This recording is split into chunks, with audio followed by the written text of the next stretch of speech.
you very much, Géronime. That was short and sweet, presenting the key aspects of your research. And I would now open the floor for discussions. Let me just see that we can have everybody visible. And let's see whether there is anybody who wants to get started. If everybody is still thinking about, I've got a couple of questions to you. Maybe let me get started today. I thought that was a very interesting work that you have been doing, but I would ask you for a little more information on the selection of your research sites. You mentioned that you have been working within villages. Did you work with farmers in their fields? Did the farmers have any input in the research design, or how did that go? Maybe you can tell us a little bit more on how you selected the farms and how you work together with the farmers. Okay, thank you for the question. That's a quite interesting question. So initially, in the beginning of the project, we went to farmers and explained them what our purpose is. So I went there with my design and the objective of my studies, then explained them. And those that were interested and wanted me to work in their farm, they mentioned, I had a list of them. Then I had to go through their fields because the trees we selected has quite this thing. We have to choose trees that have 20 meter away, any other tree in 20-meter radius. So that was quite difficult in Benin to find in Benin because we have the tree density in the farm in Benin is quite higher than Ghana. But we finally got it, and we got it in the farmer that agreed we work in their farm. And farmer were mainly, the manpower we used were mainly the farmer. So the owner of the farm and the children, the wives, they are the ones who work with us in the farm. And all the practices were mainly the farmer practice. We didn't bring any agricultural practice, any new agricultural practice to the farm. So if the farmer tell me, for example, that I apply so fertilizer after 3 days, or no, not fertilizer, sorry. So chemical like herbicide or whatever. So that's exactly what I do. And mostly farmer, in most farmer plant the same crop as me, that was maize. So I was following this thing, and I also use the farmer seed. I don't know if you are satisfied with my answer. Yeah, I'm satisfied. Well, I have a few more questions. So basically, okay, you had each farmer did the 3 different treatments that you had. So they had a control plot, and they had a microdosing plot, and they had a recommended fertilizer application plot. So each farmer had each of those 3 practices. Hold on, let me just go back into the... Yes, sure. So this is the design. And actually, I make this design easier because this is one direction. In one farm, when I take a tree, I have this 4 times. Like in north, south, east, and west, I have exactly this scheme. I don't know if you can see my distance. This scheme, zone B, C, and D, I repeated them 4 times in the farm per trees. Okay, so you would do them east, north, west, south. Exactly, north, south, east, and west in each farm. All right. Yeah. Cool. Okay. And the other question, I'm still looking whether anybody has their hands up, but as long as people haven't got their hand up, I'm going to ask you more questions. How did you calculate the economic returns? Can you give us maybe a little bit more information on that? What prices, what fertilizer prices did you use? How did you go about that? Okay. So I made a sum of all inputs, any expenses concerning the labor. I make them labor cost, and input costs. So any fertilizer, any chemical that I bought, I also made them. I made them labor cost plus fertilizer cost, which is the total cost. Then I multiply the yields by the price of the maize, the current price. Current means I think it was 2023 and 2024. So I inquire the prices in the local market, apply those prices to my yields, and that was my revenue. Then my profit was my revenue minus the total cost that was implied. And remember, I said the total cost was labor cost plus input cost. The labor costs, is that something that you took from what the farmers reported? Did they say, I spent so many hours on this one and I spent so many hours on that one? Or did you have an average, like, how did you use that? Because that I could imagine will be quite variable amongst Yes, so farmers, I was isn't paying, even though I was using manpower from the farm, I was paying them for their time. it? So all those expenses, I was marking them, and I made a total of it per activity. Okay. So when they went out and did their microdosing, then you knew they took so and so much time for their plot. And when they did the broadcasting for the recommended fertilizer, you knew how much they took. Is that correct? Exactly. Yes, that was it. Cool. Okay. So I find your results very interesting, the economic results that you showed. It may be that maybe when you present them elsewhere, you may give us a little bit more information on the actual percents, because you sort of gave numbers on the table and then you mentioned in words the percentages. So that might be useful if you add that. Also Okay. up to you, just a quick suggestion. But I Yeah. thought that was a very interesting table. Thank you very much, Géronime, for that explanation. Tan has her hand up. Please, Tan, welcome. Yeah, thank you very much, Géronime. I mean, it's not fair I'm asking, because Géronime is working in our group and she presented several times already, so I know many of her part. But there's one thing that popped up to my mind. For about the different type of fertilizers, what the farmer may use in the different region.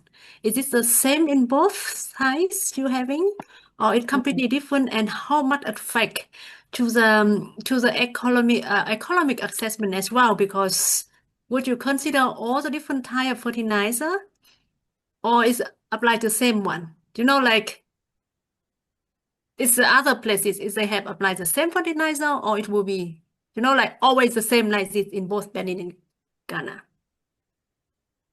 Okay, thank you, Tam, for your question.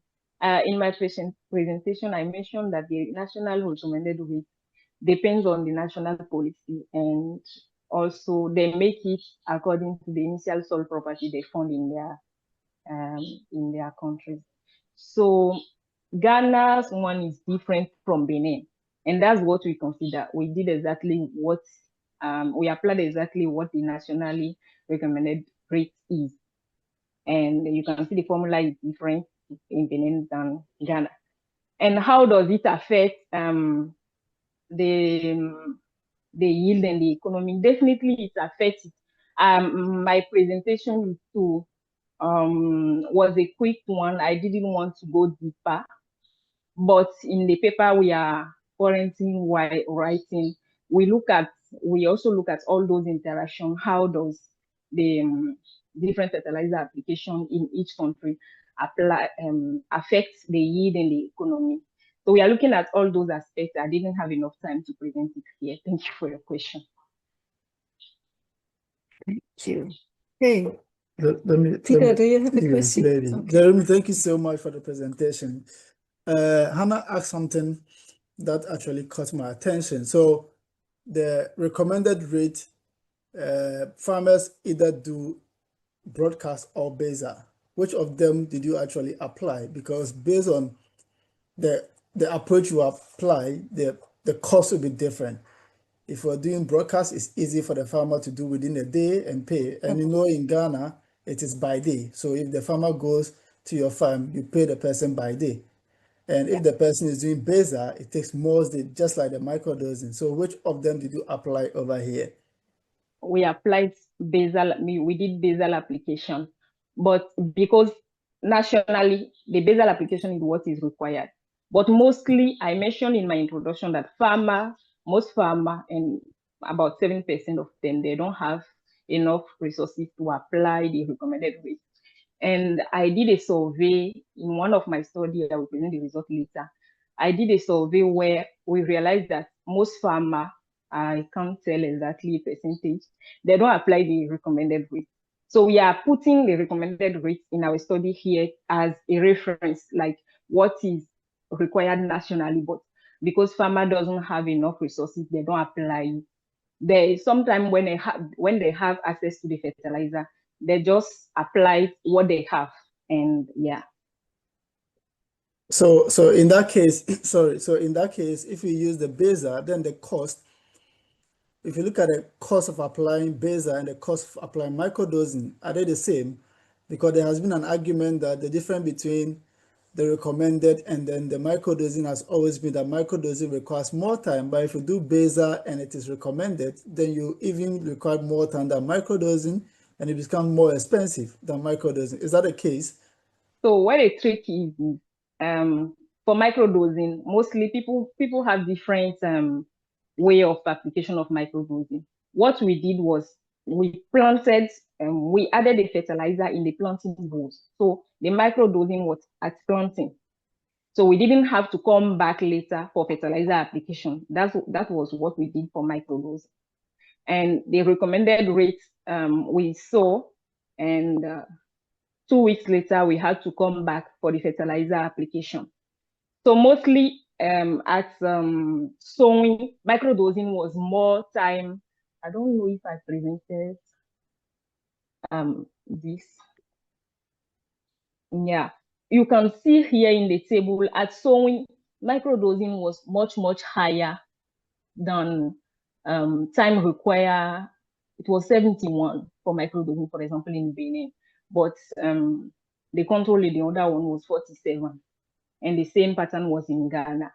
Meanwhile, for the fertilizer application, any other fertilizer application was 71 for controlling microdosing. Where recommended rate, we have to come back and pay the farmer again for them to apply the fertilizer. That's why we are having 158, yeah, for the recommended rate. I don't know if you got my, I make it clear for you. I get it. So the sowing over here, the 71.4, is it the cost or is time? It is time. Time. Yes, but Oh, the okay. cost data is also here. We can still look at it. But Oh, okay. Mind you, the cost data is total cost, like labor cost and input cost. Okay, then the last question would be, I don't know, in Ghana, MOFA recommends that anytime you are doing fertilizer application, especially recommended, or the microdosing, you do soil testing. So in your case, you did soil testing. Do introduce that as part of your cost? You mean soil testing, like knowing the initial soil property? Yes. Because if the farmer is supposed to do it in the real sense, the farmer will pay for. And that will be a cost that you have to consider. That's true. That is true. Yeah, but this is a research and we have to do it. But mostly, I don't think our smallholder farmer, they have enough resources to carry out like a laboratory analysis to know their initial soil property. So we didn't consider it in the course. Yeah. I'm asking all these questions because I'm also working on this microdosing thing, using data from the farmer you work with in Bosono. So I'm more interested. Okay. Yeah. Your question, your question is very, very interesting. Normally, if I were to consider any cost implication, I had to add the laboratory, any chemical I bought in the laboratory to know the initial soil property.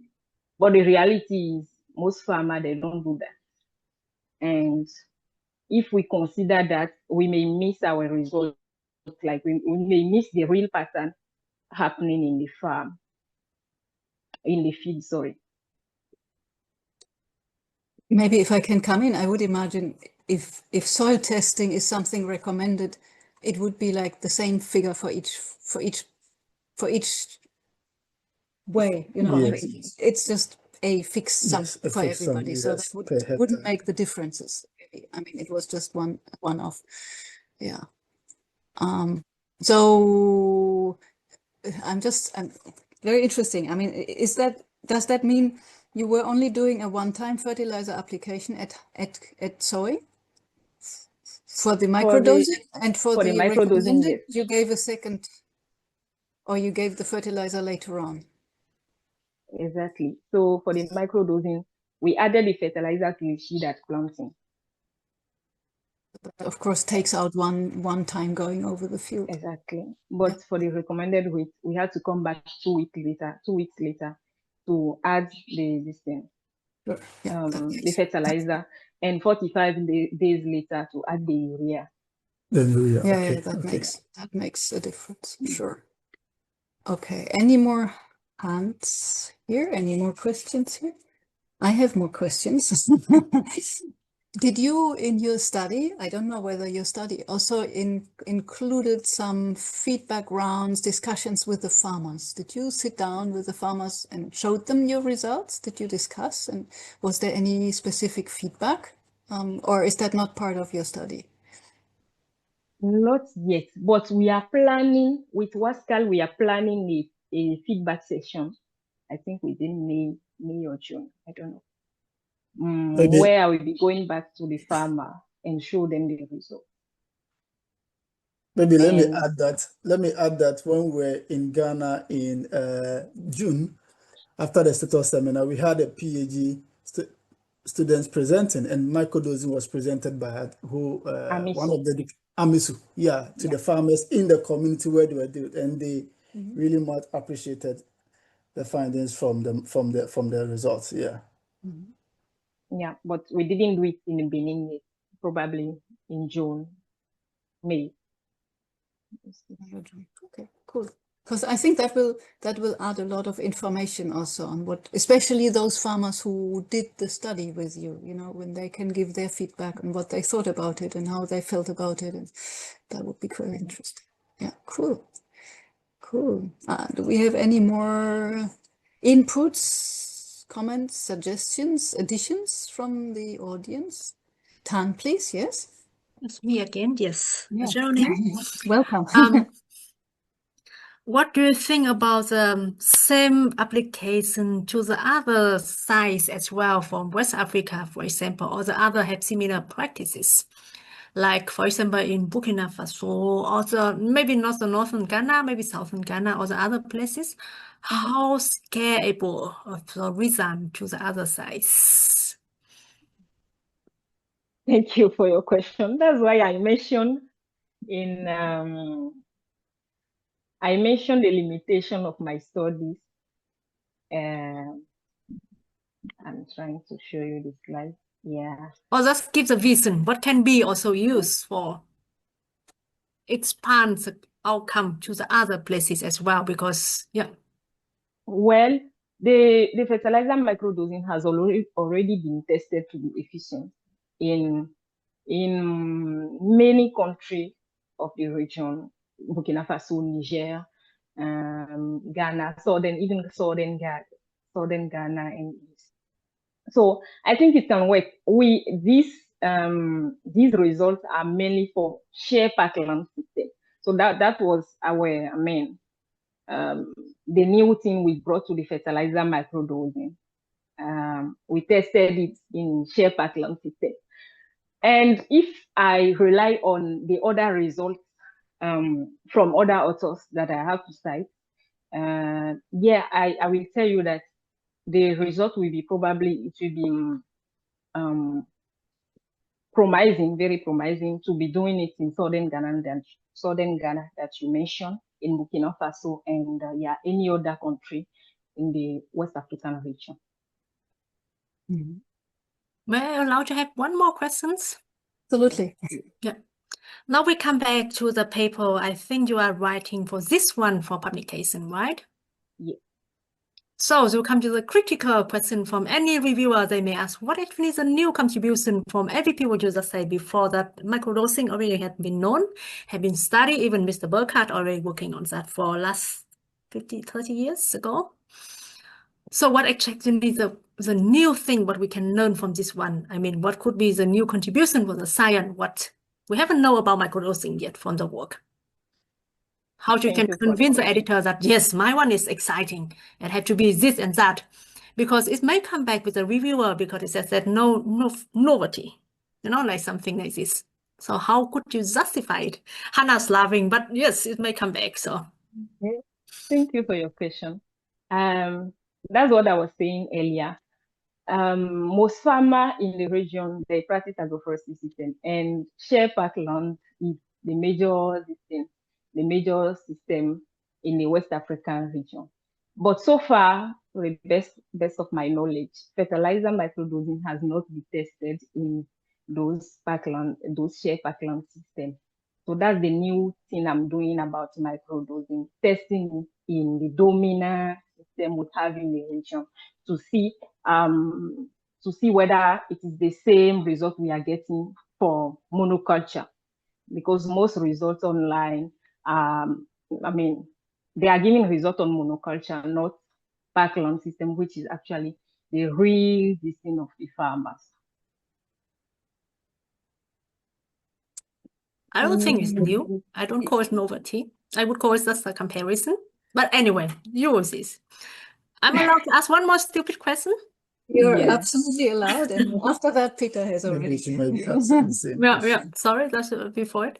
So do you think that it makes sense also that you recommend to the policymaker or extension services that to find a way to reduce the price of fertilizer rather than have the different application of microdosing? Because like chemical fertilizer is one of the sectors and go very fast as far as is, let's say, passing the green line.